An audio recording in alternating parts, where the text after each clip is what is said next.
வாழ்க்கையின் வெற்றியை தீர்மானிப்பவர் என அருமை அக்கா பேசிவிட்டு அமர்ந்திருக்கின்றார். ஆனால் அவர் அருகில் இருக்கும் நமக்கும் தான் தெரியும் அருகில் இருப்பவர்கள் எப்படிப்பட்டவர்கள், அவர்கள் எமது வாழ்வை எந்த வகையில் தீர்மானிக்கின்றார்கள்.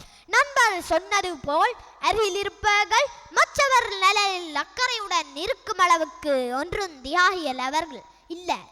அவர்களும் சாதாரண மனிதர்களே. அருகில் இருப்பவர்கள் அல்ல, செல்வமே என்று தன்னுடைய கருத்தினை பதிவு செய்வதற்காக செல்வன் பிரேம்ராஜ் அஸ்டின் அவர்களை அன்போடு அழைக்கின்றோம். ஜாழ் கொக்குவில் இந்து ஆரம்ப பாடசாலையினுடைய மாணவர்.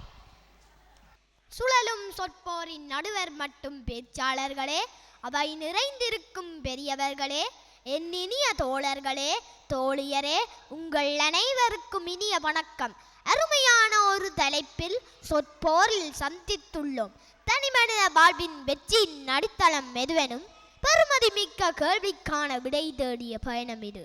என்னை பொறுத்தவரையில் இக்கேள்விக்கான விடையை காண வேண்டுமாயின் முதலில் தனிமனித வெற்றி என்பது எதனை குறிக்கின்றது என்பதை புரிந்து கொள்ள வேண்டும் என நினைக்கின்றேன். தனிமனித வெற்றி என்பது பெரும்பாலும் பொருளாதார நெருக்கடியற்ற மகிழ்ச்சிகரமான வாழ்க்கை என்றுதான் பலரும் சொல்வார்கள். இலட்சிய நோக்குடைய சிலர் இந்த கருத்திலிருந்து மாறுபட்ட கருத்தை கொண்டிருக்கலாம். ஆனால் உலகில் உள்ள பலரும் பணப்பற்றாக்குறையற்ற வாழ்வைத்தான் வெற்றி என நினைக்கின்றார்கள். சாதாரண மனிதர்களின் இந்த நினைப்பில் தவறு இருப்பதாக தத்துவம் பேசினாலும் யதார்த்தம் என்னவோ அவர்கள் நினைப்பது போலவே இருக்கின்றது. அருகில் இருப்பவர்கள் தான் வாழ்க்கையின் வெற்றியை தீர்மானிப்பவர்கள் என அருமை அக்கா பேசிவிட்டு அமர்ந்திருக்கின்றார். ஆனால் அவர் அருகில் இருக்கும் நமக்கும் தான் தெரியும் அருகில் இருப்பவர்கள் எப்படிப்பட்டவர்கள், அவர்கள் எமது வாழ்வை எந்த வகையில் தீர்மானிக்கின்றார்கள். நண்பர் சொன்னது போல் அருகில் இருப்பவர்கள் மற்றவர் நலனில் அக்கறையுடன் இருக்கும் அளவுக்கு ஒன்றும் தியாகிகள் அவர்கள் இல்ல. அவர்களும் சாதாரண மனிதர்களே. போட்டி, பொறாமை, காழ்ப்புணர்வு எனும் விரும்பத்தகாத பண்புகளுக்குள் தான் இன்று அநேகமானர் சிக்கியுள்ளார்கள். அவ்வாறிருக்க அருகில் இருப்பவர்கள் தான் வாழ்க்கையின் வெற்றியை தீர்மானிப்பவர்கள் எனும் கருத்தை ஆரோக்கியமாக அணுக முடியவில்லை. வேண்டுமெனின் அவர்கள் எமது வாழ்வின் தோல்வியை தீர்மானிப்பவர்களாக இருக்கலாம். ஒன்றை எவரும் மறுக்க முடியாது. நீங்கள் எதன் துணை கொண்டு உயர்ந்தாலும் இறுதி இலக்கு பணம் சம்பாதிக்கப்படுவதே ஆகும். அது அவசியமும் கூட. அதைத்தான் வள்ளுவன் பொருள் இல்லாருக்கு இவ்வுலகம் இல்லை, அருள் இல்லாருக்கும் அவ்வுலகம் அல்ல என்றான். இவ்வுலக வாழ்க்கைக்கு பொருள் என்பது அவசியம் என்பதை வள்ளுவன் தெளிவாக வரையறுத்துள்ளான். எங்கள் செயல்கள் யாவும் ஏதோ ஒரு வகையிலே பொருளை தேடி ஓட்டமாக உள்ளது. அறிவு பொருளாதாரம் என்கின்றோம், முயற்சியின் வழி பொருளாதார தன்னிறை அடைவோம் என்கின்றோம்.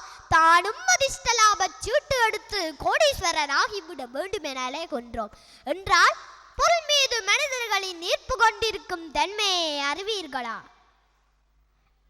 ஒரு சின்ன உதாரணம். நமது நாடு கடந்த சில ஆண்டுகளாக பெரும் பொருளாதார நெருக்கடியை சந்திக்கின்றது.